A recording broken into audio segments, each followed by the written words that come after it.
almost like stepping outside and feeling a storm or immense heat or a temperature. Do you know what I mean? I can feel it, but it's something that is part of my environment, but not necessarily me. Hello and welcome to the Fuck Suffering podcast. This week we have artist Ruth Chase. And this was an invigorating one for me. I apologize in advance for the crap sound.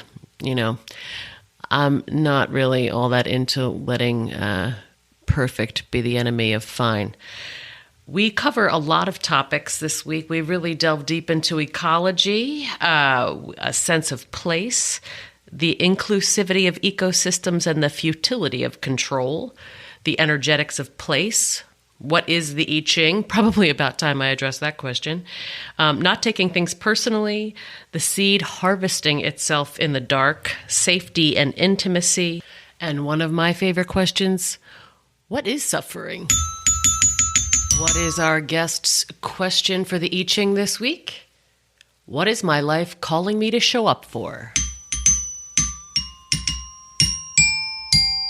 It's a different thing to move because something that you believe in as literally such a core value is the only it's not the only reason why I'm moving, but it is the most prominent reason why we're moving. You know, and that is a very different way to move. Because you find yourself going to a location going, okay, where can I kind of find my people? Okay, where can I kind of find a spot that I like? Because you're not moving there just because it's beautiful or you found a community or all your relatives are there or you just knew you were supposed to. Well, actually, I feel like I know I'm supposed to be there, but you know what I mean. And so you find yourself, it's a weird time for everyone for so many reasons. And I don't consider my issues or the things that concern me more important than anyone else. I think everybody's going through it. And so for me, that is what's up, you know? Yeah. And it, won't be the answer to all things, you know? It's just an answer to one particular thing. And life is made up of many things. So your Venice work, though, comes out of such a sense of place. Yeah. And I'm wondering, how does that feel to, you do have deep California roots and a sense of place does inform your work so much. So how does that feel to be leaping off that 100-foot geographical pole? Well, two things. I don't think I'd be leaving or concerned about these things if I didn't grow up in Venice. So I grew up in Venice and it was a place where I actually relate a lot to East Coasters when I went there. It was kind of like there's no room for people to pussyfoot around. If you want something, you just elbow your way in to get it. And you learn very much that you have a voice that you will fight for and that what everybody else is doing isn't your concern. So you're not really somebody who follows there's no, what do you call it? Keeping up with the Joneses when you grow up in Venice. So that spirit has me being the same kind of rebellious, fuck you person I've always been.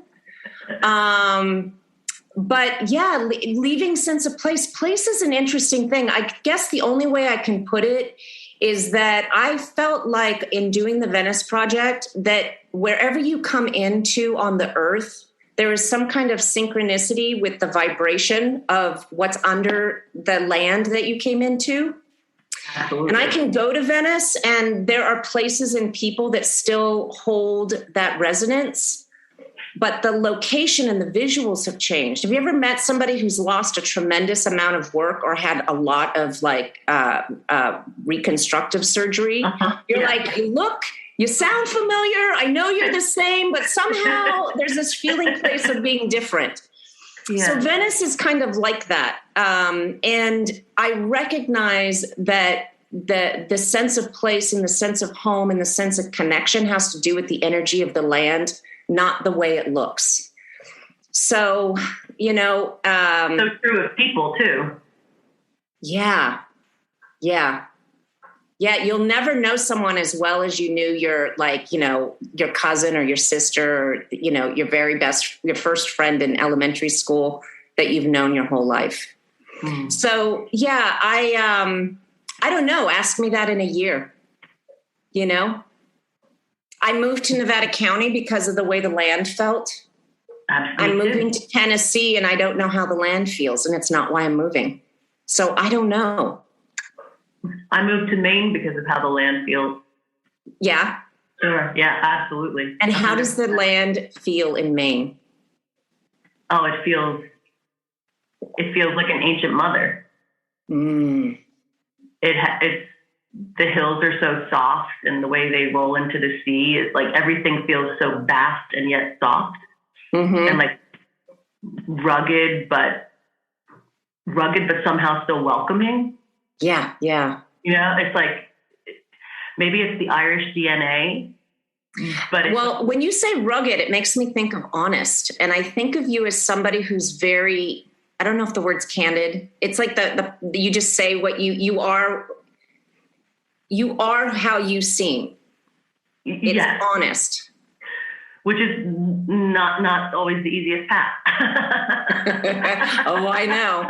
That's why we know people like each other, right? Exactly. That's how we find each other. Yeah. Yeah, but I think that's essential for anybody who's making art or doing any kind of creating to like understand what your own voice sounds like and to not be afraid of it, not be afraid of the sound of your own voice. Yeah. And a big part of that is not being afraid to be wrong or make mistakes. Absolutely. Yeah. Yeah. Like the failure is part of the process, I failed constantly. Like I had 9 straight years of nothing but failures. And it was like, they shaped me. Like that's how, like everything has led to the next thing. And it's like, as long as I don't resist any of that or like villainize it or lose my self-compassion in the face of failure, then it's just another step on the path. It's like, yeah, I'm not going to run myself ragged over it. Like, yeah, tried that. That was interesting. Learned a lot, Yeah, I will definitely go to my grave having tried so many different things and put myself out there and been opinionated about stuff I couldn't have been more wrong about. Yeah. Or just ignorant. I won't say wrong. I would just say, a strong opinion about something I knew nothing about. A lot of vigor in error. I have exercised a lot of vigor in error. Exactly. Yeah. So is your question today related to the moving? What's your question? It kind of feels like it needs to be. I mean, part of me is thinking like, I always only want to ask about my work because if I didn't have a husband, I don't know what I was thinking, or a kid, I don't know what I was thinking. I would only be in my work. And so they really pull me away and give me grounding in a world outside of my work. Because I don't even know how much I would be moving if it wasn't for my family, because I could just immerse myself in my work only.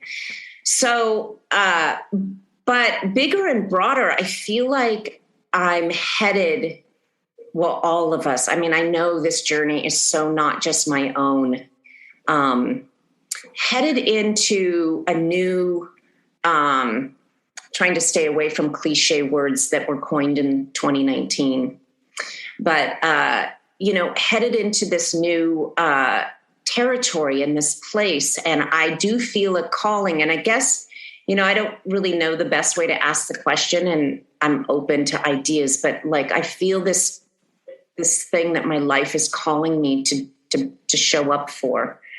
I'd like to think that it's in my work, and when I say work, I'm talking about my art specifically. Life is work and all of it's work. But, what is my life calling me to show up for? Is that a question? Can I ask it like that? Okay. Yeah. What is my life calling me to show up for? What is my life calling me to show up for? So you have your 3 coins.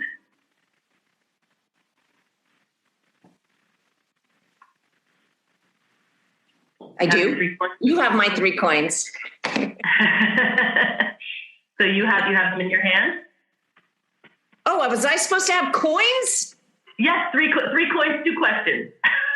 Oh, shite. Oh my God, you're going to have to pause the video so I can go get coins. No problem. Coins. Oh my gosh, I'm so sorry. Oh, that's okay. Let me go get my coins. Totally no problem. Any 3 coins. Okay, I'll be right back. Okay. I happen to have this on the table. Well, because I'm in the process of moving too, and as my boyfriend and I were discussing, anybody that's moving has a bag of coins. Okay, I just grabbed any 3. All right, I got them, babe. All right, great. So now hold the coins in your hand and feel your question in your hands. Don't so much think about it as feel your question in your hands and let your energy drop all the way down into your feet. Take 3 deep breaths with as long an exhale as you can do. Super long exhale. I'm not self-conscious. I'm being recorded. Oh, I don't use video, so don't worry about it. Okay, good. Okay, good. What is my life calling me to show up for? Oh, it's so strong.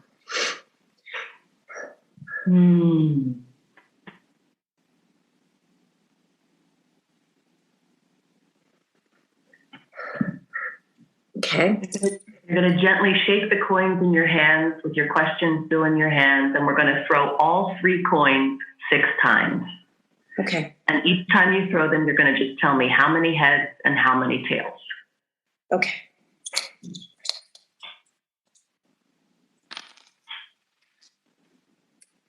Two tails, 1 head.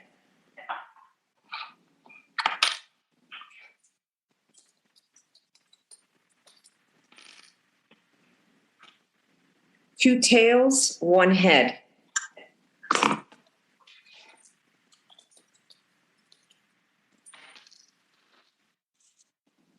Two heads, 1 tail.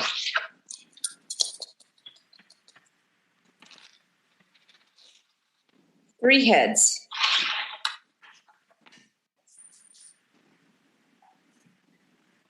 Okay. 2 more, right? Mm-hmm. 2 heads, 1 tail.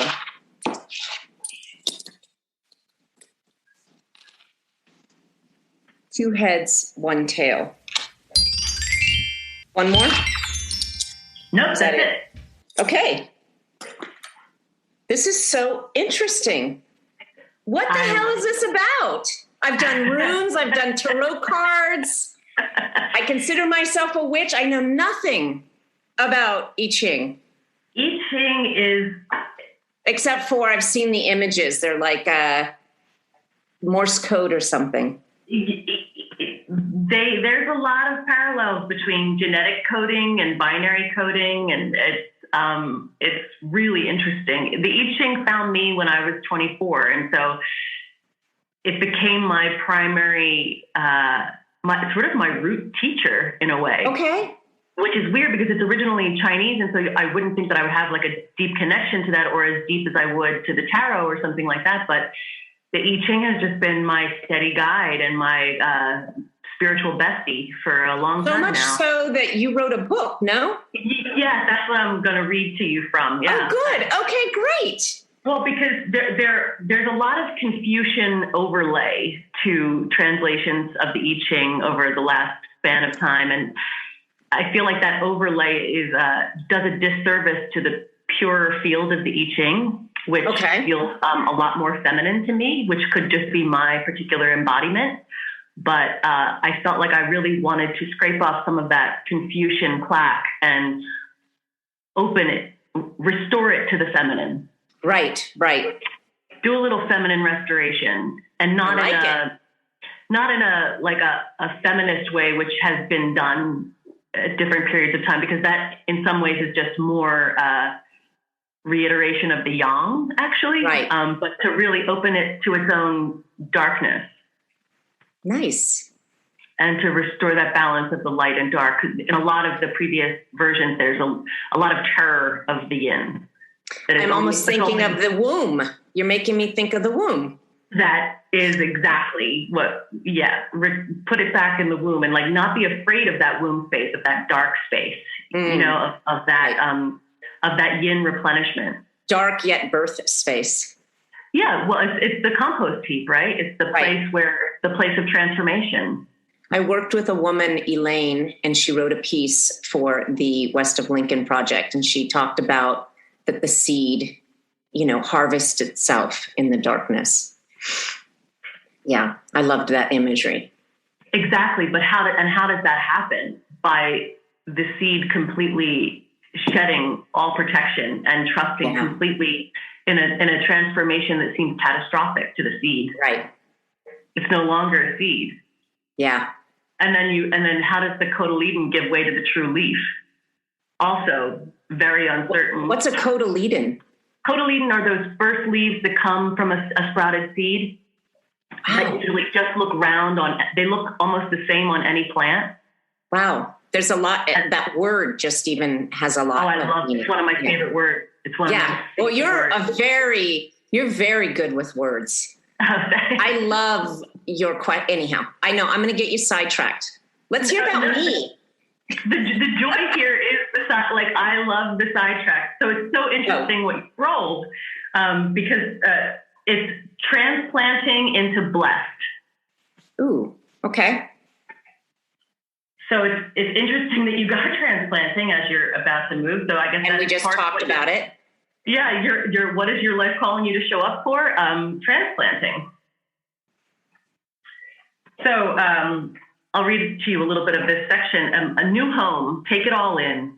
Pull all of the parts of you together. You'll need all of them aligned to adapt and thrive. It's like crossing the bridal threshold, the end of the old home and the beginning of the new. When you've been transplanted, you have an opportunity to show your energetic agility. Pull all of the parts of you together and be where you are. Take it all in, even your tattered roots. Notice everything you can of this new place. You've never been here before. Your new home, your new position, the new people around you. Everything is fresh and new. It might also be slightly terrifying. Were you just being impulsive? Did you just want to be chosen? Is that what landed you here? Gradually, you take root in the new place.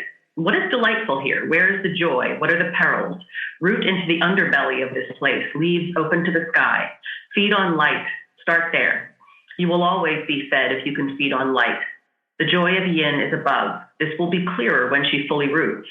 There's nowhere to go, nothing to do, only flourishing right where you are, where you have been placed by fate. The only thing in your control now is how well you adapt. Nothing else here is up to you. The traditional take on this hexagram is the bride who moves to her husband's house as a second wife. Submission is her only option. She didn't really know what she was getting into, but there's no turning back now. Let the past fall away. Surrender to flourish. The time for flowering will come again after the transplant shock wears off and you stabilize your roots. You may feel like you've lost something, but only because you haven't yet noticed what you've gained. Let the mycelium entangle your toes. Let the sun cast all shadows from your face. Welcome and be welcomed. Wow. I have a couple of things to say, and the first one is humorous. I would never want to be a first wife. A second wife would always be a better choice. But the other is in this journey of like even getting to the point of saying, fuck it, I'm moving, or fuck it, I'm not into this and I want to make a different choice. Mycelium has been a word I've used a lot about feeling a sense of disempowerment where I'm at because of the things that are important to me personally, and recognizing that in my meditations or in my keeping my vibration, whatever, to the light or to and not kind of going into destruction as being staying with the direction that I want to embrace. And you kind of said that I contribute to a environmental energetic mycelium even people who don't share my same point of views contribute to that. And that to trust that the greater good is working on our behalfs, even if we have different points of view, just because we're holding that space for the goodness of people and humanity. Do you know what I mean? We're co-creating the whole thing. Right. And like, so the fact that you're noticing that and taking full responsibility for it, I think this is the most challenging thing. It's so easy to start slopping blame around. Right. Because taking responsibility for our part of the co-creation is such a vast and subtle responsibility. Yeah, I like how you say that, vast and subtle. Right. But on the microcosm, mycelium, I mean, there is this place where just keeping your I'm going to say personally, my vibration for the good of humanity, and knowing that might not look like the way I might curate it, but that just trust that just holding that feeling place contributes to the mycelium and the energetic mycelium of the planet, of the space, of the energy or whatever. And that sometimes I just have to say, maybe that's all the power I have sometimes. But that is huge, because it might feel invisible and I'm an ant and I'm insignificant, right? So I love that. Confidence. That's real confidence. Like, confidence means confidere, with faith in all that is. Mm-hmm. And when you put your faith in emergence rather than your ego's preferences, it's magic happens. I like that. Yeah. Oh, and God. It's so tiny. It's vast and subtle. And so it can feel so little in your body. But like getting out of that space of needing things to be the way I think they should be, or needing people to be the way I think they should be, and instead just like loving everything as it is. And it's just like, okay, well, that will hold me in ways that I can't possibly predict. Right. And trusting the confidence doesn't come from certainty. It comes from ease and uncertainty. Yes. There's more to be said about that. Yeah. I mean, you said ease in uncertainty. Mm-hmm. Yeah. I guess that is, I'm trying to put the words to my own feeling place, and I can see that. I can feel that. Yeah. There's also a knowing, and it's not a certainty, but it's a knowing. Yes. It's a connection to bigger picture than it is a worry about the moment. Yes. Right. But for me, that knowing emerges from me first being at ease and uncertainty. Yeah. I haven't used those words, but I'm actually going to write them down and ponder that. For me, like the clarity emerges from my willingness to surrender to that uncertainty. Yes. You know what it is it feels like it's a channel of, there's lanes on a highway or on a road, and it feels like they're all going in the same direction. I just have different vocabulary, but I feel like it's a lane right next to yours. I'm so curious to hear your nuance on that. I just am saying that I guess for me, the feeling place is that I have this knowing that I trust in, and it comes from something that doesn't have words and isn't connected to anything that has to do with security or action or any of those things. And so when all of these uncertainties, which are many right now, I mean, around everything, the move, my health, the world's health, whatever it is, all of that, they're so huge. They feel so huge. There is kind of like, it's almost like a static noise around me where I can hear it, I can see it, I understand it, I am motivated by it, but it's not in me. It's just like around me. And I feel like I reside more in the place of I guess it's faith. Is it faith? Mm-hmm. It doesn't mean I don't look at these things, but I don't embody them, I guess, maybe. I don't know. I'm working it out with you right here, Rei, just talking it out. So don't embody to describe a feeling place. And you feel like it doesn't run through your body at all? Well, it doesn't mean that I don't connect to it at times and feel great pain and suffering, but I don't it's almost like stepping outside and feeling a storm or immense heat or a temperature. Do you know what I mean? I can feel it, but it's something that is part of my environment, but not necessarily me. That's interesting. So is it that there's like a sense of like, and this makes so much sense in the context of your work too, that there's always an observer at work. Right. Yeah, I know. I am kind of a voyeur that way. No, but I think that is the fruit of any spiritual practice too, to always have that compassionate observer. I think of it like, well, I used to teach memoir writing, and that seemed like such a natural flow into what I'm doing now, because like part of writing a good memoir is to understand that the authorial voice is different from the protagonist voice. And the protagonist is the person that agitates the person, the character in the memoir is different from the person writing the memoir, even though there's technically right. You're writing the story about yourself, but the author has that bigger picture. That author is the observer of the clumsy, beautiful, sloppy human actions of the person that's going through the actual narrative. Right. And so having that distance is not, I don't think, cold.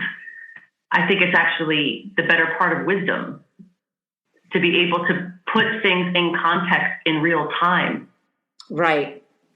Aside from the preferences, like, and the things that we wish were different, but to be completely engaged while also understanding that bigger force that you're talking about, that we're all enveloped by that at the same time that we're taking action in the world. Right. Yeah, I mean, I guess I may have even developed it early on from living in such a violent community growing up. I started to recognize, and I think that all of us are getting some of this last couple years, where we were so comfortable, but in the last couple years, so much is being thrown at us. And it's not being disconnected from everything that's being thrown at us. It's more of that I'm starting to see. It's probably a little bit like taking that horse and buggy across country, like early 2019, that horse and buggy would have been, oh my God, it's in the bugs and the heat and the this and the that. Like, I'm used to comfort, man, Right. But now there's a lot more stuff feels that's being thrown at me. And I see myself, I'm not taking it so personal. And and I think my survival is more based on a higher, I do have a strong spiritual practice, but it's not like the higher power thing. It's more like, when you touch water, a hot water, and it gets so hot, you can't tell whether it's hot or cold anymore. That's where I'm at. That's the lane I'm in. It's like, yes, tragedy is around us. Yes, I don't have answers for some of these big questions anymore, but I do know that there's a divine order of things, and I trust in that. And I have to keep myself there and operating at a place of functioning from a place in my heart that is still good and not hardened, and trust. I don't know, just faith. And it isn't not seeing and feeling everything. In fact, if anything, I'm a Cancer. I don't know how much that plays into it. I actually like my feelings. Yeah, exactly. There are times in this pandemic, I have felt so down, and it was almost like I was basking in the depression, because I'm like, wow, I can feel this. It feels so good to feel. I don't think I felt so much prior to all of this in a long time. Yes. Yeah. So. And I don't even think of that as, I think it's so easy to start pathologizing. Right. I agree. That full range. That's just running with full range, Oh my God, it's gorgeous once you let go of your preferences. Yeah, or trying to control it. And I think that's the thing, is like the surrender that you were talking about. God, yeah. Like, and you can't really even surrender to self-compassion unless you let go of control. And you certainly can't start to have real compassion for others and get out of that fixing, helping mode, that rescuer mode. You can't really meet others suffering with real compassion until you let go of control and like letting go of needing the outcome. Right. Because if you're trying to have compassion for somebody and you're feeling controlling, then you are going to have conditional compassion. Meaning, absolutely. Right. Which doesn't help anybody. And it's just dragging that person onto the drama triangle with you. And deep down, you kind of think you're better than them. Right. Like you're not rescuing anybody that you don't have a one-up position over. Right. That's what sometimes drives me crazy about social justice warriors, just as an aside. Yeah, no, so that leads me to something that has been driving me nuts prior to all of this crap in the last couple of years. And that is, I coined a phrase for myself. It was, what is it? Hashtag movements are the Costco of social change. Because where's the compassion? It's all about reiterating identity. Right. Well, it's tied into a brand of compassion as opposed to the nuance of compassion. The other thing I don't like is cancel culture. Cancel culture is extremely dangerous when we can't talk about things in a fucked up way. If we can't be transparent about our ignorance or about our lack of information and have an exchange, then we shut down that communication. And and now I'm taking us down another rabbit hole. I don't mind that rabbit hole one bit because then we're easier to control. Well, I'm with you on that one. Yeah, I mean, I grew up in a mosh pit of fuck your ideas. Yeah, exactly. And so, I mean, I feel fairly immune to a lot of that stuff. In fact, I often say that I don't ever want to be politically correct. And the reason that is because I will be a danger to myself and to others if I cannot hear myself say things out loud that are misinformed or lacking evolution or or profound, right? Because then you're censoring yourself. And they all go together. Yes. Like all those things are in that mosh pit of what's actually true. What's actually true emerges out of that mosh pit if you're not allowed to have a petri dish, right? I mean, exactly. A petri dish is where evolution takes place. Exactly. So it's like how we can't take certain of the elements out because it's not like we're really taking them out. We're just silencing them and they grow in the silence, like everything, It's like the more we resist any part of the conversation, the more it turns in on itself like an ingrown hair and the more painful it's going to become later. Right. The more full of pus, like the more infected, so we can't afford that. Right. Not at this point in our evolution.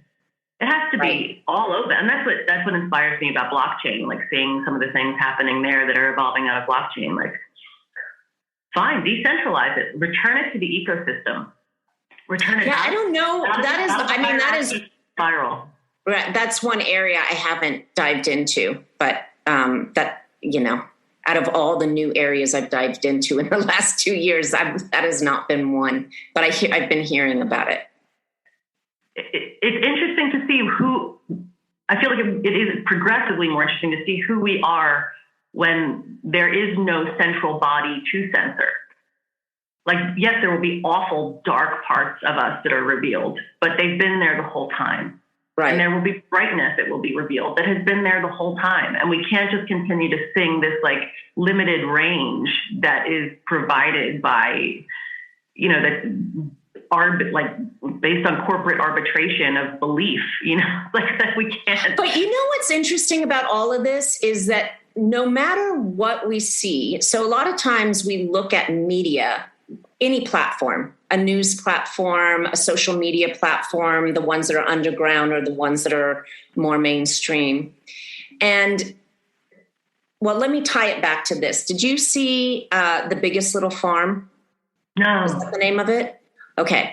I think that's the name of it. Anyhow, that movie during the pandemic completely realigned me with it really, I took a fork in the road during the pandemic after watching that. It has nothing to do with the pandemic, but what it has to do with is ecosystems and how an ecosystem has all these things involved to keep it healthy, from cockroaches and ants all the way up to all the predators and the vegetables and the mycelium and the bacteria. And if you try to control the ecosystem by taking things out or monitoring or controlling them, they will turn in on themselves and you will be constantly chasing a problem. Mm-hmm. And so this farm ends up, I know I'm giving it away, but I don't care because that's not what this is about. Spoiler alert.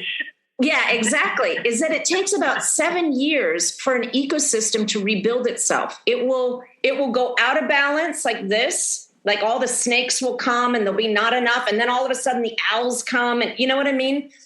And so I started to look at that and that's part of where my faith is in the bigger picture, because there is this crust where we're looking at the world through the information channels we have that are digital, meaning news, social media. And we think that's what's happening in the world. But I know for a fact in parts of California and Tennessee and all over the world, there is a thing that is happening under the dirt with cockroaches and ants and diggers. And they're like under there and they are still mixing that shit up. And there's no way that Mother Nature can't. It's always moving towards balance. No matter how much we think we have fucking control over this shit, we don't. Because people are like the environment on a farm. And you've got, all of us are contributing to this midline, and the midline will always be about balance. Ecology could be said to be the embodiment of God. Right. I don't practice it, but I know that there are practices that are, I don't know, they have names, they have organizations, they have websites, and it's about, Mother Nature being the higher power. I totally connect with that after watching that film. I was like, oh shit. All of our cells regenerate every 7 years. So right. I didn't realize that. We are also a little ecosystem embedded in a larger ecosystem, and that spirals out and out. And our gut is one ecosystem. Our mouth is an ecosystem. Our ear is an ecosystem. Our eyeball is an ecosystem. Our nostril. And so from there, it just spirals and spirals and spirals. And we've been caught in this kind of linear thinking. Right.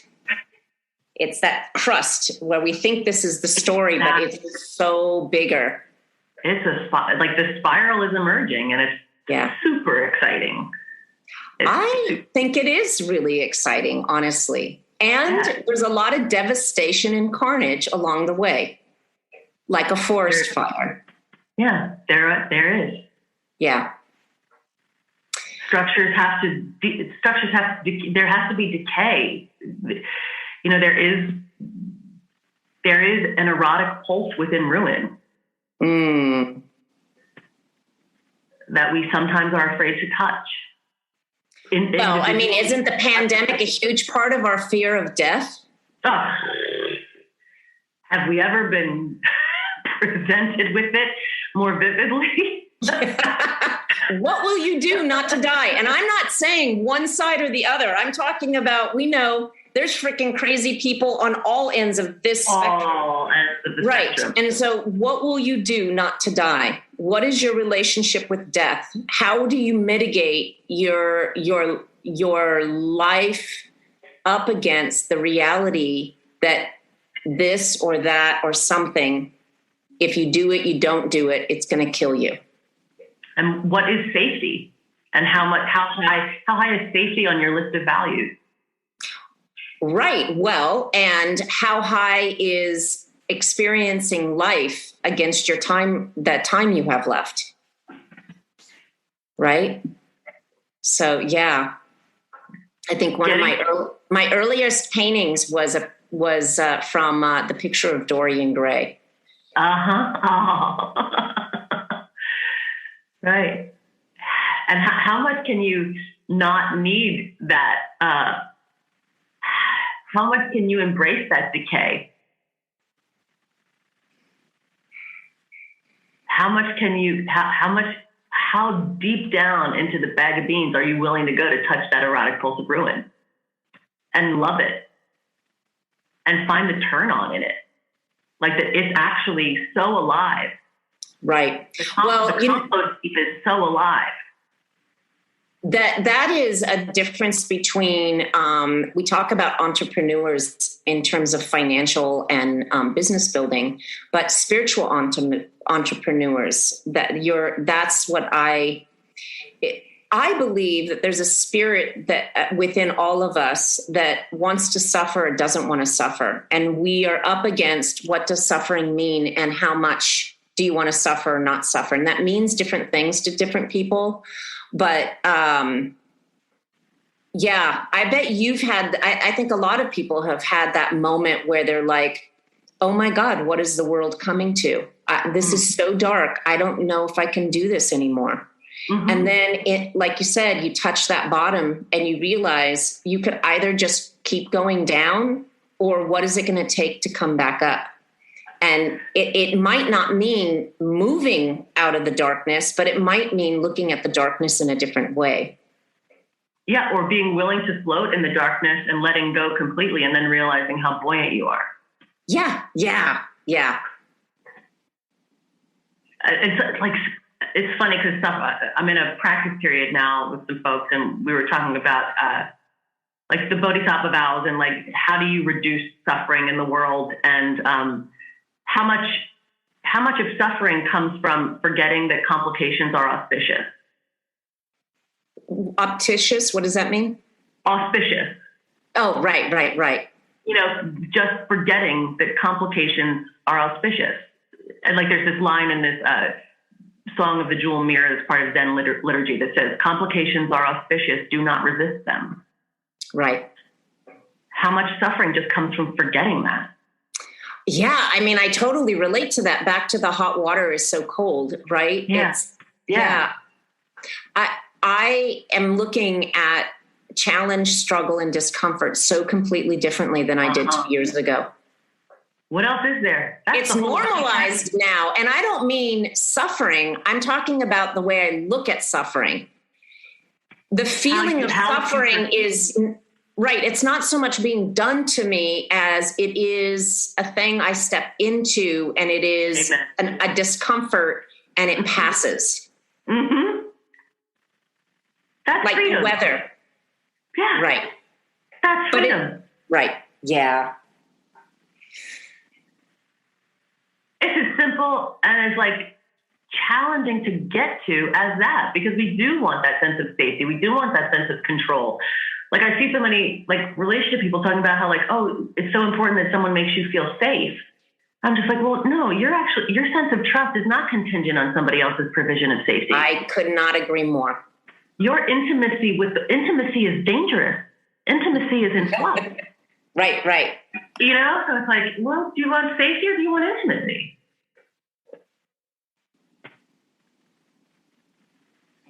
And I think that's one of the really perilous confusions, I think, that comes up. That they are not the same. They are not the same. Yeah, I relate with what you're saying so much. And I'm trying to remember, in my younger years to get to the mental health place that I am now, I've done quite a few hours sitting in a chair. Mm-hmm. And there was one thing I remember, and I'm trying to remember what she said. It was a therapist, and I do think about it a lot and talk to my daughter about it a lot, is it's not about ever feeling safe, that someone or something or somewhere is ever safe, but that you feel you can take care of yourself. Right. That any circumstance you will show up for you will show up, for that it is. Yeah. I mean, I don't know. I'm not saying it entirely right. But the trust and emergence that we were talking about is a huge part of that. You're trusting in how you are held by the ecosystem and how you're co-creating that ecosystem. Right. Yes. In other words, that the world does not need to perform on my behalf ever. That could be hard to begin. That it's never, I mean, even, people have asked me, how do you stay married to so-and-so, to your husband for so long? He's a good guy. It's just that I'm wild. And I'm like, I happen to be married on paper, but we're both completely independent. I don't expect him to be anything for me. It doesn't mean I don't have challenges with that, but ultimately what it comes down to is my life is my life. My kid, the things around me, I determine my life, the value of my life. I do not look at the value of my life being determined by other people around me. It doesn't mean I don't make accommodations. I don't want to hang out with some fucking bitch who's being mean to me, but I just have a choice to walk away or look at it differently. I don't look at them as being wrong, And yet you're always embedded in that family ecosystem. Oh, yeah. Yeah, which is why I want to be alone all the time. I hate living with people. They're like the biggest nuisance. I honestly don't like living with people. I feel like it's a lot easier to just be on your own. That's just the way I was designed. I actually didn't get married till I was later on. I grew up as an only child and my mom worked and I lived in a house by myself in an apartment by myself at the age of 15. So, And I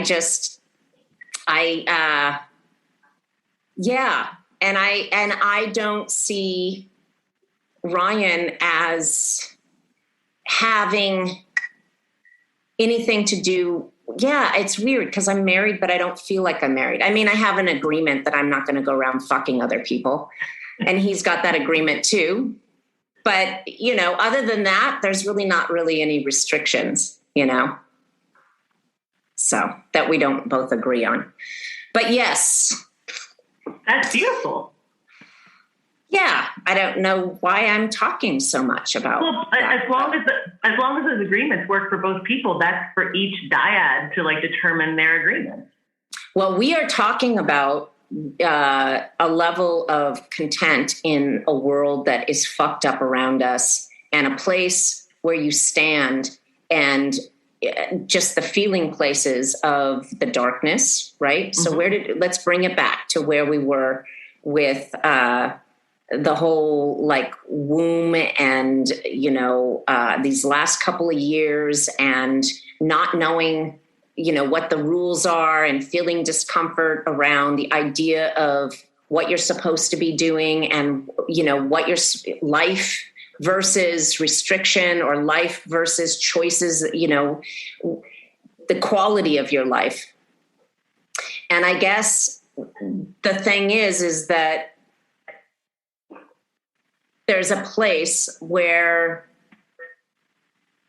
we reside within all of that. And while it all completely matters, I would never say that being socially active isn't important, but that there is a bigger, grander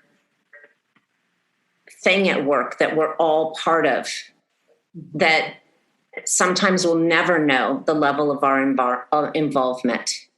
But we are not little ants, a dot on a speck in a universe. We are actually a small part of the most immense gathering of souls interacting and dancing and torturing and blessing each other all the time. And I have given up control over having to say that I'm able to fix any of it, other than holding my vibration up in my meditations. I feel like that's huge and not insignificant. This is very interesting because you have a transforming, a changing line at line 4 of transplanting, which leads into hexagram 19, which is blessed. Oh, and your transforming line that connects those two. So blessed is sort of what is enveloping the whole reading, and transplanting is the embodied action, the relative and embodied action, and blessed is the bigger envelope that's surrounding the transplanting. And so line 4 says, it may appear that the world is passing you by, but your reward is on its way. Discipline your instincts, relinquish your preferences, be patient. Stand tall even when you stand alone. Your compliment will come in time. Time is more abundant than we make it out to be. Look, another moment and another. They just keep coming. Don't move from anything less than a full fuck yes. A maybe is a no for now. And so that moves into blessed, which is so lovely. You are being showered with blessings now, so put down your fucking umbrella. Don't resist the gifts you're being given, but don't get cocky about them either. They're for service, not self-aggrandizement. Nice. As Goethe said, at the moment of commitment, the entire universe conspires to assist you. Not knowing opens the gate so the blessing can come in. Discomfort is a promise. There's always a blessing on the other side of it as long as you don't turn away. 19, blessed is that gift arriving. Your self-trust and self-compassion are beginning to permeate everyone and everything. What you're being given now isn't yours, but you are responsible for it. Be a good steward of these blessings and more will follow. Ignore them and more ignorance will follow. Natural law is very clean that way. Plan your garden, order your seeds. You're blessed with inspiration, but you can't eat that, so prepare to double down on this blessing with sweat. This moment is giving you an assignment which will let you shine. Notice what the assignment is. Attend to it with tender diligence. This is a moment to become great. Be brave, reach out, serve. Be honest with yourself and others. Get clear on your strengths and weaknesses and find those who compliment you. What blesses you becomes your blessing to give. This is especially true of your wounds. How soon do they become your blessing to give? This pace reflects the health of your spiritual metabolism. Notice, adjust. Bring people along not as followers so much as co-celebrants, fellow tenders. There is affection and care rather than aggressive leadership. This is a time of authority and advance, but not of the military sort. Let people come and go without taking it personally. This is not one of those painful leaps where you might go flat. This is a moment ruled by comfort and joy, a moment to notice what you wish for and what happens when you get it. Does your wish list need refinement? And does it need to be more connected to your essence than your preferences? Don't cling to the blessings or treat this golden moment of becoming as a permanent state. A fall follows every rise. Sorry, not sorry. This is how we strengthen our metabolism, sometimes empty, sometimes full, generally fed. Embody the blessings. Let them light a fire in your belly that warms the whole damn village. You write this? Yeah. Oh, yeah. This is from my book. You're so gifted. This was a weird book to write because it didn't feel like mine at all. It doesn't feel like mine. It just feels like it was the time for this version of this. You know, it was. I was actually driving to my mom's house driving to my mom's birthday in Philly, and it was like one of those pull over on the side of the road because this is coming in right now. Right. And I wrote down all 64 names for all 64 hexagrams, the version that this was going to be. And I was like, okay, all right. I totally understand that. I completely understand that.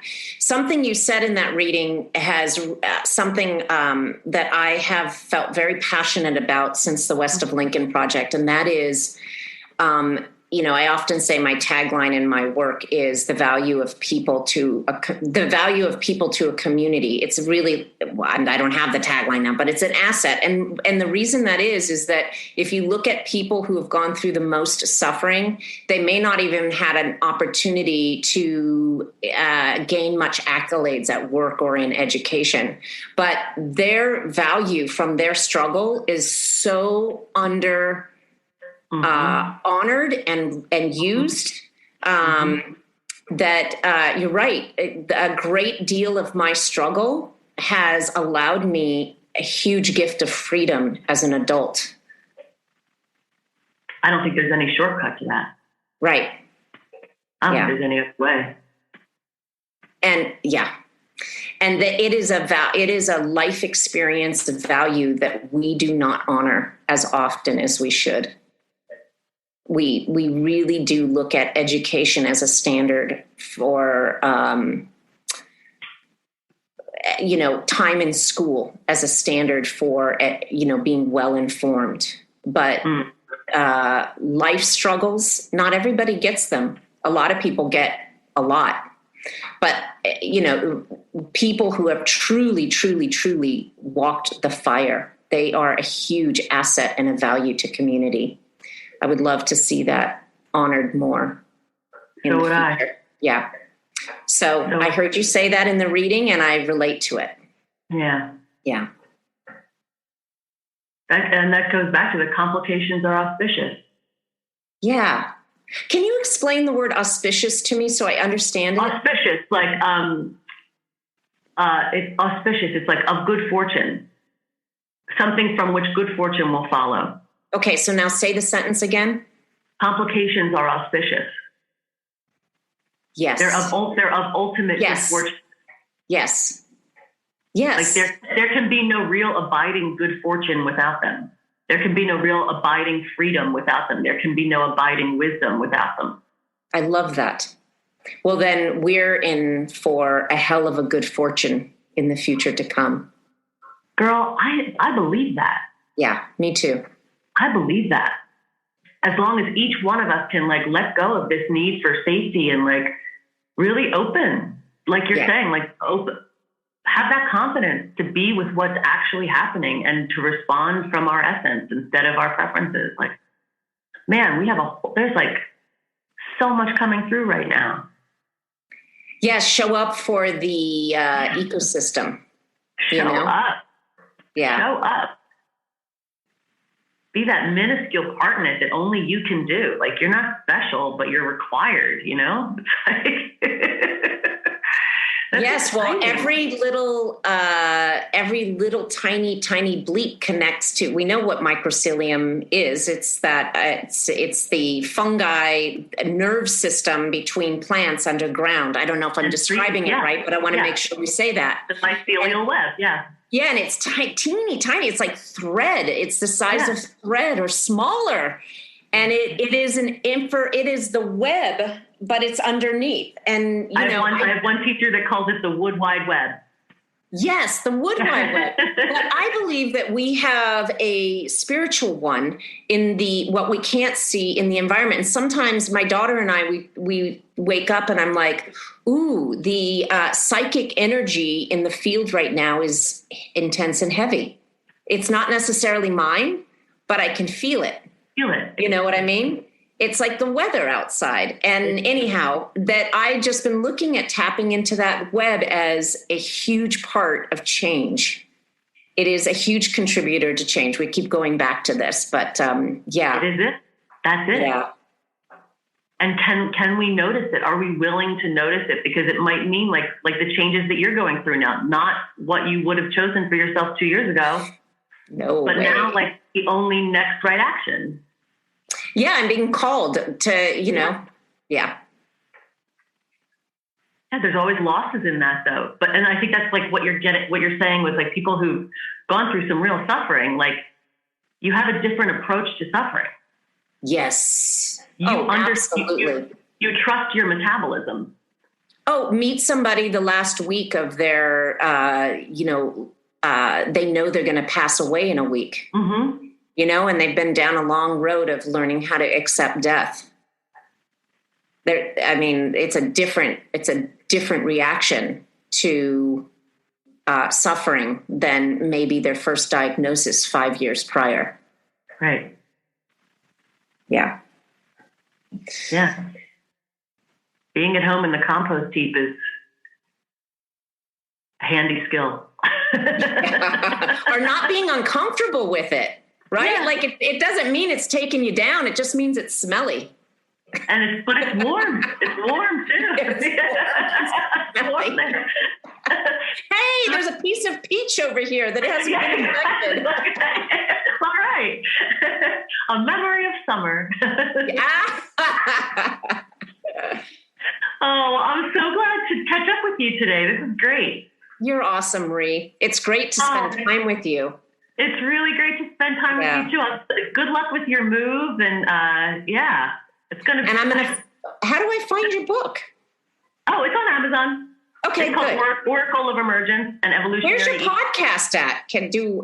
Oh, well, we've just started recording this week. So good. The first one hopefully will launch on Tuesday. I'm in the middle of moving too. So. Are you staying in the area? I'm moving to Bangor. So I'm moving from a smaller town. Bangor in Maine. Oh, okay. Same state. Yeah. Never heard of it. Yeah, so same state. Yeah. Nice. Yeah. Well, we're on the similar lanes here. Yeah. I think there are so many of us on similar lanes, and that's part of what's been so beautiful about doing this podcast. I'm inviting people in who are in those lanes and getting to have these conversations and bringing this like 5,000-year-old oracle in too, and like being like, okay, so what are we all doing? How is this becoming unfolding for each of us intimately, and how can we best respond to it and really like show up for it 100% with courage and a hearty metabolism, you know? And giving no fear. You know, how do we give no fear in the midst of so much becoming? Thank you so much for joining us on the Fuck Suffering podcast with me, your hostess, Rei Hance. If you'd like to be a guest on the podcast, come to reihance.com, REIHANCE, and send us a message. If you're interested in the book that I use to do readings on this podcast, it's called Oracle of Emergence, an Evolutionary I Ching. That's my book, and it's available on Amazon. If you would love to help us grow our audience, because you enjoyed the podcast so much, rate and review wherever you get your podcasts. And in the meantime, God, we really can't fuck suffering until we trust suffering. And in a wild existential kink, we are all in that together. Till next time. Bye.